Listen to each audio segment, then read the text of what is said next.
So I mentioned before I was going to share with you a little recipe to help you be successful, and let me share that with you now. Students, we've done lots and lots of research. We've looked at national data of what helps a college student be successful. We've looked at local data here on our own campus. And we've come up with a very simple recipe that we call PRIME. And it's a very simple recipe. The numbers are 5, 3, 1. And you hopefully will recognize those are all prime numbers. And each number represents a unique message and planning tool, if you will, to help you be successful. Most of our college degrees are 120 credit hours. There's a couple that are 128 in the hard sciences, but most of them are 120 credit hours. If you want to get out here in 4 years, and how many people want to graduate in 4 years? Students, I saw every parent's hand up. Just kidding. Actually, there's a mom head too.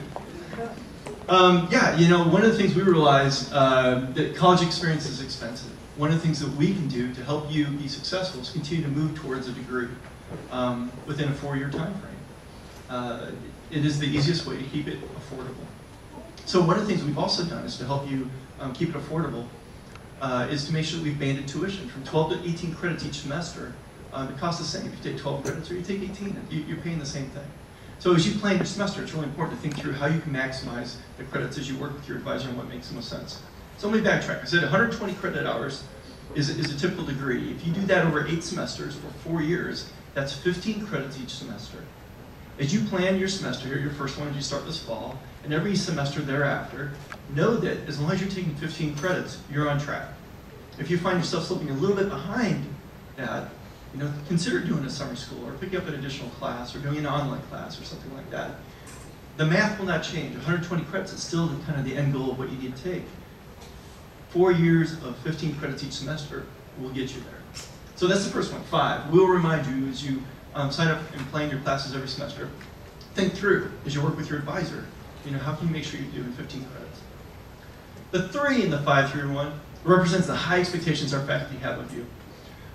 For every hour you spend in class, on average, the professors expect you're spending 3 hours outside of class preparing, working with classmates, doing your readings, studying for whatever exams, and writing whatever papers are needed.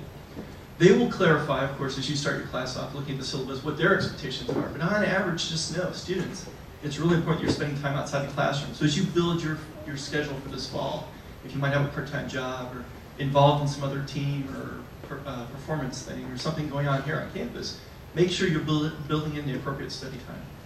Along those lines, I want to reinforce something that we found to be very, very powerful. Students who go to class do better. I know it's shocking. Think about that one. Classroom attendance is definitely directly related to overall performance in the class. So as you think through your investment you're putting every day into the college and what it costs and such, that attend class. Going to class is really, really important. Lastly, the 1 in the 5, 3, 1 represents involvement. We know students who get involved, and we've selected you based on the criteria that you've provided for us from your high school experience. We know that you're a leader, that you provide great experience coming to us, and we expect you to be involved here on campus. Every semester I encourage you to be involved with a student organization, a sports team, a theater production, get a part-time job here on campus. Find something. It does 2 different things for you. 1, it gives you an opportunity to start to connect with people. The second thing is it provides real-world opportunities for you to develop and practice what you're learning in the classroom in the real-world setting. You're going to build a resume someday, and you're going to need some concrete examples of what you've done with what you've learned. So as you start from your first semester on, start to get involved. We've got over 240 student organizations, so there's likely a place for you in one of those. If not, it's really easy to start one. And pull together a group of like-minded students and do something. Again, try and get involved in a way that makes sense as you build what your experience should be. So that's it. It's very simple again. PRIME, 5, 3, and 1.